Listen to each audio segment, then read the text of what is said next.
नागपूर शहरात मध्यरात्री घरात घुसून महिलेच्या गळ्यातील सोन्याची चेन हिसकाविणाऱ्या आरोपीला अखेर पोलिसांनी बेड्या ठोकल्या आहेत. सीसीटीव्ही फुटेज, मोबाईल लोकेशन आणि तांत्रिक विश्लेषणाच्या मदतीने पोलिसांनी हा गुन्हा उघडकीस आणलाय. विशेष म्हणजे आरोपी हा फिर्यादीच्या मुलाकडे पूर्वी कामाला होता. ही घटना नागपूर शहरातील तहसील पोलीस ठाण्याच्या हद्दीत घडली आहे. 21 मार्च रोजी पहाटे 3:30च्या सुमारास फिर्यादी राधा भीमराव बाथो या त्यांच्या घरात झोपल्या होत्या. त्याचवेळी अज्ञात आरोपीने घराचा दरवाजा ढकलून आत प्रवेश केला. घरातील लाईट सुरू करून आरोपीने महिलेचे दोन्ही हात दाबलेत आणि त्यांच्या गळ्यातील सुमारे 2 तोळे वजनाची सोन्याची चेन हिसकावून पळ काढला. या प्रकरणी तहसील पोलीस ठाण्यात गुन्हा दाखल करण्यात आलाय. तपासादरम्यान पोलिसांनी 50 पेक्षा अधिक सीसीटीव्ही फुटेज तपासलेत. या फुटेजच्या आधारे आरोपीची ओळख पटली. तपासात समोर आले आहे की आरोपी अमित रामदास उईके हा फिर्यादीच्या मुलाकडे पूर्वी काम करीत होता.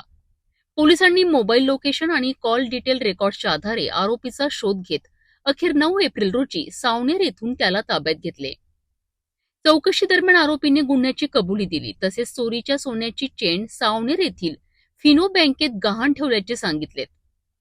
पोलिसांनी तात्काळ कारवाई करत बँकेतून सुमारे 20 ग्रॅम वजनाची आणि अंदाजे 1,20,000 रुपये किमतीची सोन्याची चेन जप्त केली आहे.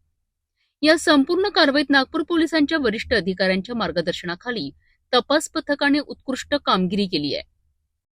घरातील व्यक्तींची माहिती असलेल्यांकडूनच गुन्हे घडण्याची ही धक्कादायक बाब पुन्हा एकदा समोर आली आहे.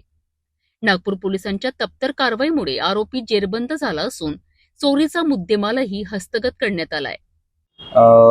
पोलीस स्टेशन तहसील येथे अपराध क्रमांक 159/2026 कलम 309(4), 333 भारतीय न्याय संहितेनुसार गुन्हा दाखल करण्यात आलेला होता. यामधील ज्या फिर्यादी आहे राधा भीमराव बाथो, वय 65 वर्षे, राहणार केजीएन बिर्याणी दुकानाजवळ धोंडबा चौक, हंसापुरी खदान, पोलीस ठाणे तहसील नागपूर.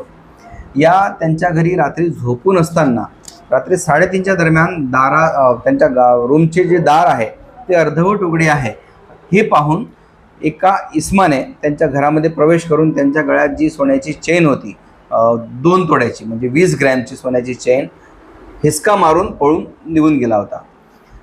त्या दरम्यान आम्ही संपूर्ण परिसरातील जे सीसीटीव्ही फुटेज आहे, डीबी पथकाचे प्रमुख PSI रसूल शेख आणि त्यांचे संपूर्ण डीबी पथक यांनी संपूर्ण परिसरातील सीसीटीव्ही फुटेज चेक केलेत. त्यातले काही महत्त्वाच्या ठिकाणी एक व्यक्ती संशयास्पदरित्या पळून जाताना आम्हाला दिसला. सदरचे फुटेज आम्ही फिर्यादीला दाखवले. फिर्यादीने असं सांगितलं की फुटेजमधील जी व्यक्ती आहे ती काही दिवसापूर्वी त्यांच्या मुलाच्या दुकानामध्ये, ज्यांच्या मुलाचा समोसे तयार करून विकण्याचा एक व्यवसाय आहे त्याच परिसरामध्ये घराजवळच, आणि तिथे तो काही दिवसापूर्वी कामाला होता, तोच हा व्यक्ती आहे असं त्यांनी सांगितलं होतं. त्यावरून आम्ही त्याचा शोध संपूर्ण परिसरामध्ये घेतला, परंतु नंतर अशी माहिती मिळाली की सदरचा हा आरोपी आहे हा सावनेर परिसरामध्ये राहतो. त्या तांत्रिक तपासावरून आम्ही सदर आरोपीचा शोध घेतला आणि त्याला त्याच्या घरून ताब्यात घेतलं. त्याला पोलीस स्टेशनला आणून त्याच्याकडे अधिक चौकशी आणि तपास केला, तेव्हा त्याने त्या सदरचा गुन्हा केल्याचं कबूल केलेलं आहे. आज रोजी आम्ही सदर आरोपीला परवा दिवशी अटक केलेली आहे आणि आज त्याच्याकडून संपूर्ण चोरी गेलेला म्हणजे हिसकावून नेलेला रॉबरीचा जो मुद्देमाल आहे, सोन्याची चेन 20 ग्रॅमची, ती रिकवर केलेली आहे. आरोपी कडे अधिक सखोल तपास केला असता त्या असं समजलं आम्हाला की त्याला व्हिडिओ गेम खेळण्याचा नाद होता आणि त्या नादामध्ये त्यांनी जवळपास 30 ते 35 लाखाचं कर्ज त्याच्या डोक्यावर झालं होतं आणि ते फेडण्यासाठी त्यांनी हा चोरीचा गुन्हा केलेला आहे असं त्यांनी सांगितलेलं आहे. आज रोजी त्याचा MCR करून आम्ही न्यायालयात सादर करत आहोत.